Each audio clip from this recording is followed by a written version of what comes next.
Hello दोस्तों मैंने अभी अभी अमेजन प्राइम पे मेड इन हेवन का सीजन 1 देखकर ख़त्म किया। ऑनेस्टली स्पीकिंग दोस्तों, मैंने इस शो को उस वक्त नहीं देखा था जब ये रिलीज़ हुआ था, क्योंकि मैंने कुछ एक दो सीन्स देख लिए थे इस शो के, जो ये जहाँ पे एक लड़का है दूसरे लड़के को किस कर रहा है एंड उसके बाद वो नीचे जाता है एंड वहाँ पे जाके भी जो कुछ भी हो रहा था, तो इस वजह से मेरा बिल्कुल भी मन नहीं हुआ कि मैं इस शो को देखूँ। अब चूँकि 4-6 दिन में सीजन 2 भी आ रहा है, तो आज मैंने बहुत हिम्मत जुटाई, तब जाके करीब सुबह 8:30-9 बजे मैंने इस शो को देखना शुरू किया। एंड आपको एग्जैक्ट टाइम बताता हूँ, 9 बजे से देखते देखते अभी मुझे 6:56 हो रहे हैं शाम के, एंड आज है 5 अगस्त। अब जाके ये शो खत्म कर पाया हूँ मैं, क्योंकि यार यहाँ पे किरदारों में, इस शो की दुनिया में, इसकी कहानी में कोई वो वाली बात ही नहीं, कोई डेप्थ ही नहीं है। कुछ भी बहुत ज़्यादा इंटेंस एक्साइटिंग, कुछ एंगेजिंग हो, कुछ बहुत ज़्यादा मज़ेदार हो, जिसको स्क्रीन पर देखने में मज़ा आ रहा हो, या किरदारों में कोई ऐसी बात हो कि उनके साथ हम इस तरीके से कनेक्ट कर पाएँ कि उनके साथ कुछ अच्छा हो रहा हो तो हमें खुशी हो, या उनके साथ कुछ बुरा हो रहा हो तो हमको बुरा लगे, और हम ये कामना करें कि भाई इस किरदार के साथ आगे चलकर चीज़ें अच्छी हो जाएँ। ज़ोया अख्तर ने इस शो को बनाया है, और भी कुछ लोग हैं, लेकिन बड़ा नाम ज़ोया अख्तर का है मेरी नज़रों में। तो उस वक्त ये शो जब आया था तो बॉलीवुड में एक आग लगी हुई थी कि 100 में से 90 फिल्में इसी कॉन्सेप्ट पर आती थी, जहाँ पर होमो, लेस्बियन, गे, ये सारी चीज़ें हमको देखने को मिलती थी। मतलब आर्या हो, या आर्या का सीजन 2 हो, एंड और भी बहुत सारी फिल्में थी। एक लड़की को देखा तो ऐसा लगा, एंड शुभ मंगल ज़्यादा सावधान, एंड पता नहीं कौन कौन से एग्जाम्पल पड़े हुए जिनके नाम लेना भी शायद इस वीडियो में मुश्किल होगा। तो यही यहाँ पर चल रहा है। शो की शुरुआत कुछ यूँ होती है कि एक कंपनी है मेड इन हेवन, जो वेडिंग प्लानर है, मतलब उसके लोगों की शादियाँ करवाते हैं, जो बड़े बड़े लोग हैं, जो रईस खानदान के हैं, उनकी शादियाँ करवाते हैं, जिनके लिए करोड़ों रुपया कुछ भी नहीं है।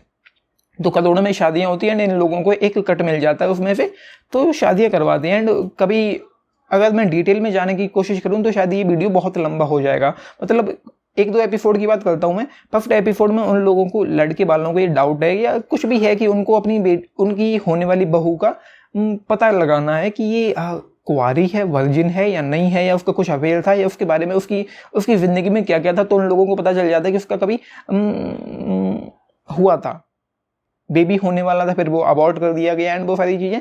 तो ये हुआ। एक एपिसोड था जहाँ पर लड़की का जो ससुर है वो एक लड़की के साथ छेड़खानी कर देता है, जो मेहंदी लगा रही थी शादी में, एंड कभी वो मांगलिक है तो पेड़ पे शादी करवाना है। एंड उसके बाद उस जो गे है, उसका जो साथी था, उससे एक लड़की की शादी हो रही। तो ये सारे इशूज यहाँ पर देखने को मिले। ऑल इन ऑल इस पूरे शो में 9-10 शादियाँ करवाई इन लोगों ने, करीब 10-11 शादियाँ करवाई। एक भी शादी ऐसी नहीं हुई जिसमें कोई भसड़ ना हुई हो। एक भी शादी ऐसी नहीं थी जो शांति से हो गई हो, कायदे से हो गई हो, जो मतलब बिल्कुल परफेक्टली हो गई हो। एक भी शादी ऐसी नहीं थी। कभी वो आईएएस जो बंदा है, उसके पिता को डाउरी चाहिए 4 करोड़ रुपए की।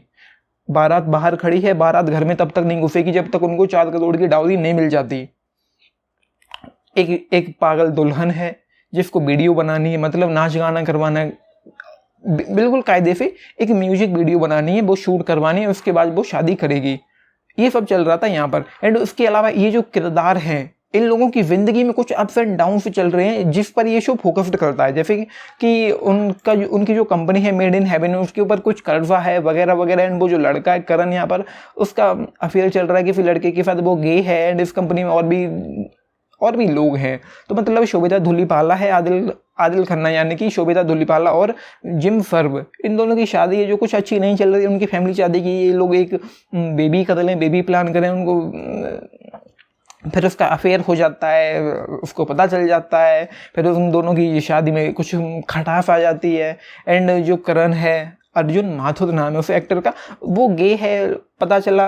एंड वो बात फैल गई, वो केस हुआ, पुलिस में गया, जेल गया, एंड वो सारी चीज़ें। फिर वो आवाज़ उठाता है कि भाई ये LGBTQ एंड उनके हक, उनके राइट्स, उनको मतलब खुलकर जीने की आज़ादी दें। एंड ये सारे बिला यहाँ पर चलते। एंड एक किरदार और यहाँ पर है विजय राज, रमेश जौहरी नाम है उस किरदार का। यहाँ पर मैं कहूँगा कि पूरी तरह से विजय राज को इस शो में बेस्ट किया गया है, पूरी तरह से, मतलब पूरी तरह से बेस्ट किया गया। एंड विनय पाठक जैसे एक्टर को यहाँ पर, मतलब वो एक सीन था, शायद मुझे कहना नहीं चाहिए, वो एक क्लिप देखकर वो उन चौथे एपिसोड में वो दोनों लोग लगे हुए थे, भाई साहब खुलेआम लगे हुए थे। वो CCTV में वो देख रहे थे, विनय पाठक का जो किरदार है रमेश गुप्ता जी, वो देख रहे थे। एंड वो दोनों लॉन्डो को देखकर वो ये चल रहा था यहाँ पर। तो इतना ज्यादा घटिया वाहियात ये शो है, सबके सब लगे हुए हैं। सबके सब लगे हुए हैं भाई, कुछ भी ऐसा नहीं है वो बुढ़ा एक लड़की को जाके छेड़ देता है, ये सारी चीज़ें। तो स्क्रीन प्ले में कोई दम नहीं है मेरी नज़र में। एंड पता नहीं क्यों किस तरीके से इन्होंने IMDb पर इसकी रेटिंग बढ़वा दी। मतलब इसको IMDb पर 12,000 लोगों ने 8.3 की रेटिंग दी है, जो कि ये बिल्कुल भी डिजर्विंग नहीं है। लेंथ पहाड़ जितनी लंबी है। एंड इस शो की जो पेसिंग है, जो स्क्रीन प्ले है, जो उसमें कोई दम नहीं है, ज़रा भी एक्साइटिंग नहीं है, ज़रा भी इंटेंस नहीं है। एंड हर बार एक अलग ही मसला होता है। जैसे कि फॉर एग्जांपल मैं लास्ट एपिसोड की बात करता हूँ, जब वो दोनों शादी, ब्रजेश यादव की जो लड़की थी नूतन, वो किसी जॉन नाम के क्रिश्चियन बंदे से प्यार करती थी। उसका जो फादर है वो पॉलिटिकल नेता है कोई, एंड वो चाहता है कि उसकी शादी किसी और से हो। तो उन दोनों की प्रेम कहानी कब शुरू हो गई, मतलब नूतन की वो किसी और से शादी करना चाहती है, तो उसकी प्रेम कहानी कब शुरू हो गई, कब परवान चढ़ी, क्या हुआ क्यों नहीं, कुछ भी पता नहीं है, कुछ भी नहीं है। किरदारों में कोई बात नहीं। सबसे बड़ी प्रॉब्लम यहाँ पर ये है। तो मैं इस शो की दुनिया में पूरी तरह से अपना 100% देकर इन्वेस्ट नहीं हो पाया। मुझे ऐसा कहीं पे भी नहीं लगा कि इस शो ने मुझे पूरी तरह से अपनी दुनिया में होकर वो करके रखा, या जिसको देखने में मुझे एक्साइटमेंट हो कि मुझे देखना है कि ये कुछ अच्छा लग रहा है। ऑनेस्टली यार, मैं ये बिल्कुल भी मैंने नहीं सोचा था कि मैं फिर शो का रिव्यू करूंगा, क्योंकि एक दो भाइयों ने कमेंट किया था कि भाई पुराने शोज का, मूवीज का रिव्यू मत किया करो। तो मैंने सोचा कि क्या ही रिव्यू करूंगा, इतनी देर तक इसको देखूंगा, फिर एक बिंज वॉच करना पड़ता है मुझे कोई भी शो रिव्यू करने के लिए, चाहे वो अच्छा हो या खराब हो। मुझे अगर रिव्यू करना है तो वो मुझे बिंज वॉच करना पड़ता है। तो मैं इस मूड में था कि आज एक दो एपिसोड देख लूँगा, आने वाले दिनों में फ्री टाइम में और 2-4 देख लूँगा, तो उस तरीके से इसको खत्म करूँगा। लेकिन मैंने देखना शुरू किया तो मेरे अंदर से आवाज़ आई कि भाई मुझे इसको रिव्यू करना है। एंड मैंने इसको बिंज वॉच किया इसी वजह से, क्योंकि जो गंदगी यहाँ पर भरी पड़ी है भाई साहब, इतनी ज़्यादा गंदगी है इस शो में, क्या ही कहूँ। उसकी जो फ्रेंड है शोभिता धुलीपाला, यानी कि तारा खन्ना की जो फ्रेंड है, एंड उसने आदिल खन्ना को पटाया ही इसलिए था क्योंकि वो अमीर था, काफ़ी पैसा है उसके पास। इस वजह से वो जाके उसको, मतलब ये चीज़ें आपको देखने को मिलेगी 3-4 एपिसोड के बाद आपको देखने को मिलेंगी, जब उसका पास्ट दिखाया जाता है धीरे धीरे। हर एक एपिसोड में थोड़ा थोड़ा उसका पास्ट दिखाया जाता है शोभिता धुलीपाला का कैरेक्टर के बारे में। एंड वो उसने जानबूझकर उसको फंसाया, उसके सामने गई, एंड उस तरह की वाने हरकतें की कि वो उन दोनों की शादी हो गई, फिर उसने रॉयल जिंदगी जी। ये सारी चीज़ें यहाँ पर देखने को मिली हमको। तो भाई गंदगी भरी पड़ी है। शोभिता धुलीपाला यानी कि तारा खन्ना की जो फ्रेंड है कल्कि कौशलन, उसका फेयर हो जाता है उसके पति के साथ, एंड वो सारी चीज़ें फिर उसमें अप्स एंड डाउन्स आते हैं, तो वो सारी चीज़ें यहाँ पर चलती हैं। तो मतलब राइटिंग ज़रा भी अच्छी नहीं है, ज़रा भी टाइट नहीं है। पता नहीं कौन से वो महान लोग थे 12,000 जिन्होंने इसको 8.3 की रेटिंग दिलवा दी। मेरी तरफ से भाई जस्ट 1.5 स्टार इस पूरे शो के लिए, सीजन 1 के लिए। सीजन 2 को लेकर मैं ज़रा भी एक्साइटेड नहीं हूँ। कुछ भी मुझे यहाँ पर ऐसा देखने को नहीं मिला जो मुझे बहुत अच्छा लगा हो। फिजूल का ड्रामा चल रहा है जिसमें कोई दम नहीं है, कोई बात नहीं है। Writing, pacing, screen play, presentation, execution, कोई पोटेंशियल हो, कोई ट्रीटमेंट हो, कोई ड्रामा इंटरेस्टिंग हो, कोई मसाला हो, कुछ भी बहुत खास नहीं है। इन किरदारों के साथ जो अप्स एंड डाउन्स आ रहे थे वही मसाले का काम यहाँ पर करते हैं, लेकिन उनके लिए ऐसा नहीं लगता कि इनके साथ हम कनेक्ट कर पाएँ और इनके साथ कुछ अच्छा ही हो इसकी हम कामना करें। कुछ बुरा हो रहा तो हमको बुरा लगे, ऐसा कुछ भी नहीं था। मेरे ऊपर घंटे का फर्क नहीं पड़ रहा था यहाँ पर। एक्टिंग की मैं बात करूँ तो सबसे अच्छा काम मुझे यहाँ पर लगा शोभिता धुलीपाला का। तारा खन्ना जो उसका नाम है, उसकी एक्टिंग अच्छी लगी, क्योंकि उसकी ज़िंदगी में जो अप्स एंड डाउन्स आ रहे थे वो कुछ अच्छे थे।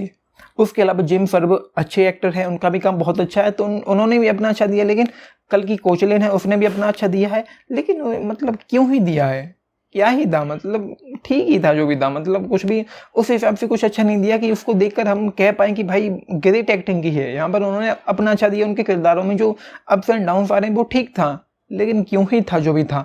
तो उसके अलावा अर्जुन माथुर जो वो गे बंदा है वो ठीक ही था, उसका जो भी था। एंड शशांक अरोड़ा है, शिवानी रघुवंशी है, कबीर और जसप्रीत के किरदार में तो इन्होंने भी अपना कहीं ना कहीं अच्छा दिया। तो कैरेक्टराइजेशन, कैरेक्टर आर्क में वो वाली बात मुझे यहाँ पर देखने को नहीं मिली। मुझे एक बिलो एवरेज शो लगा ये। पहाड़ जितनी तो लंबी लेंथ है जिसको कम रखना चाहिए था, 5 एपिसोड होते तो आई गेस ये ज़्यादा अच्छा हो सकता था। तो ये है भाई, अभी तक नहीं देखा है तो मत देखो, क्योंकि भाई सारी गंदगी यहाँ पर भरी पड़ी है।